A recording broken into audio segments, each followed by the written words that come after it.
Hello everybody, this is Warpster77 tuning into another Call of Robloxia video, but this one's going to be a little more different and less action-packed. This one is going to be actually, because I've gotten requests and saying, Warp, what gun you use? Warp, what's your class? Why you use this gun? Well, here's what I'm going to do. I'm going to have a series of episodes in which I just answer people's questions. And I am now going to rip the heart out of this phone. Good night. So, at any rate, I'm going to be covering this episode the primary bolt-action rifles. So let's start from the top. The Springfield.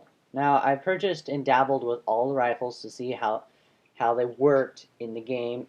I just don't have very many kills on, say, some of them. Like this guy in particular. I never use him. I have sworn an oath never to, so I have not made a kill with him. Needless to say, the Springfield.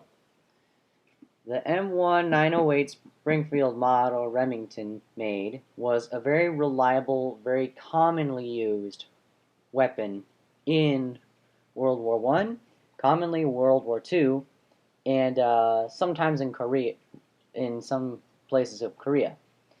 It was a very effective weapon. It was reliable. It was a 5-round top-fed magazine with actually an average bolt action grease. Usually kept it firing relatively well so that it didn't jam like most bolt actions back then. But the Springfield was pretty much an okay, reliable weapon. And it is in this game as well. I applaud it. It's a good firing weapon. It just takes a bit more to get, say, some of the attachments on here. See, 100 kills for the aperture sight, which is alright. And the sniper scope is free. So, well, 0 kills, but needless to say. It's easy to get sniping with this guy. Now, the Kar-98. It's a German weapon that was a very, very effective long-range bolt action. If basically fired a little higher than a 7.62, it was, well, as you can see in the description, a 7.92. I don't know about the 58 Mauser cartridge, but an 8mm Mauser cartridge is basically what you have for hunting rifles. And this thing works the same way. It was a top bolt fed as well, same as the Springfield. Though, here's the difference. The Kar-98 jammed quite frequently, especially noticeable in the invasion of Russia, where mostly in Stalingrad is the most famous battle. They jammed quite frequently because the rough terrain would get in the bolts, in the firing mechanisms, and it just didn't work as well as it would like in normal grounds. It mainly broke down because of the cold, which you would think would take into more consideration that they are a northern Germanic country. But yes, they weren't too reliable in the snow. The water rusted and, well, started to erode at the mechanism. The Mosin Nagant, a bolt-action rifle used in Russia for quite some time. It went longer than currently dated. But it is an old rifle. Usually flip these around, actually. It's usually went from 1891 to till the end of World War II, when it was decommissioned and replaced with the AK series, actually. The Mosin Nagant rifle itself was a very self-precedented weapon. I wouldn't use it too much as, per se, the Springfield, but the Mosin Nagant is what I would take as like a third choice, because everyone knows my primary sniper is a Enfield, and I can tell you why that in a minute. But the Mosin Nagant was a reliable, durable, and very powerful weapon. It fired basically a 7.62. I got it written down here, 7.62 by 58mm. Now, as for adjustability, such as attachments, it's a little more demanding, at any rate. You have to get quite a bit of kills to get the scopes and stuff like that. Now, what it was made out of was, I think it was spruce wood. And spruce wood's a really, really tough wood, and it's really heavy if it's wet. So it was a heavy rifle. And what is this guy doing here? Shout out to that guy, I guess. As for the Arasaki was a Japanese bolt-action rifle that was very effective when early in the war. Now, later in the war, it didn't have such quality because, well, Japan was running out of materials to make the weapons, and the caliber that they were shooting was basically the same as a car. It was like a 8mm Mauser weapon, but it had such a crappy mechanism. It jammed like none other. That's why they always had bayonets on, because as soon as it jammed, you can't really fix it, and so they're just like, Banzai! But as for tactics, it worked perfectly fine. Well, early in the war, at any rate.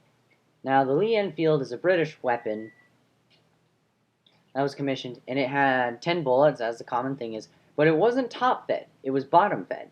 The bullets would pop out the top, but it was bottom-fed through two clips, two custom British clips called, hold on. They were 303 magazines that held 5 rounds apiece, but the rounds were double lined together, so you had basically 2 in 1. And the barrel in the chamber was really wide to fit the springs in there, well, to fit the magazines in there, and that's why the Lee Enfield is so big and heavy. I'll show you. It's much more massive, and the gun is like 10 times wider than that. It's really huge. Well, not as big as, well, this guy. And I can explain to you here in a second. Now, as for the Lee Enfield's powerhouse, it fired a 303, which is basically a more overpowered version of the 7.62. It fired further, more accurate, because oftentimes the British had spiraled barrels. They were the first to figure that out, and we use that method nowadays in our current firearms. And it's a pretty old rifle for it being so. It was made in the 1800s, or late 1800s, not early 1800s. And it was a bolt action. As for the bolt itself, the mechanisms that Britain had were top of the line. So the marksmen that they had were excellent. The PTRS. It's a Russian. It was supposed to be a Russian anti-armor rifle. It's not a 50 cal. As it states down here, it wasn't a 14 cal either.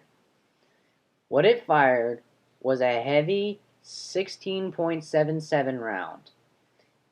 Now, models PTRS, I don't know the actual acronym for it, but I know the models PTRS 39 through 44 all failed. PTRS 41 is no exception. It was a failure. It fired only 20 feet because it blew up. It self-combusted in the mechanisms because, well, the faulty building and what it was designed for. Now, hold on a second. I'm going to burn the house down. Oh.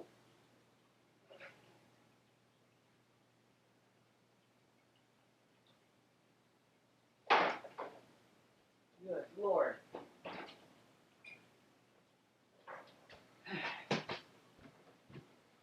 Okay, as soon as that airs out, I'll go attend to that. But needless to say, the PTRS-41 was a failure. They gave up on that and started working on the SVD series later in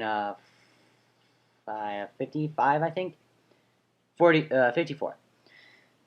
So it was intended to be as it is, but I don't know why Leto made it such the great sniper that it is, even though it's a cheap piece of crap that never worked in history. Now, I get it if it was SBD or something like that, but that was in World War II.